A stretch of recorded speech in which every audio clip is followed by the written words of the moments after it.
আমার এখন সূরাটার নাম মনে পড়ছে না।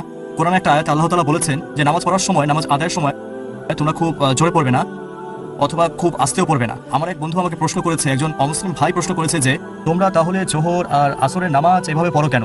এই সময় তোমরা শব্দ না করে পড়ো, যেখানে আল্লাহ তাআলা একেবারে পরিষ্কার করেই বলেছেন যে নামাজের সময় তোমরা যখন কোরআনে আয়াত পড়বে সেটা খুব বেশি জোরে পড়বে না অথবা আস্তেও পড়বে না। ভাই, আপনি প্রশ্ন করলেন যে সূরা ইসরা অধ্যায় নম্বর 17 আয়াত নম্বর 110 বলা হয়েছে নামাজ পড়ার সময় খুব জোরে পড়বে না, খুব আস্তেও না, মাঝারি আওয়াজে পড়বে। এখন জোহর আর আসরের নামাজ এমন কেন যেখানে লোকজন নিঃশব্দে নামাজ পড়ে? বলতে চাচ্ছেন জোহর আর আসরের নামাজ ভুল? মনে করেন কোথাও পরীক্ষা হচ্ছে, উদাহরণ দিচ্ছি যাতে সবাই বুঝতে পারেন আপনারা, যেমন 2 যোগ 2 সমান 4, ছাত্ররা স্কুলে যাচ্ছে, ধরেন একটা পরীক্ষা হচ্ছে। প্রথমে টিচার বললেন যে পরীক্ষার সময় হচ্ছে 3 ঘন্টা।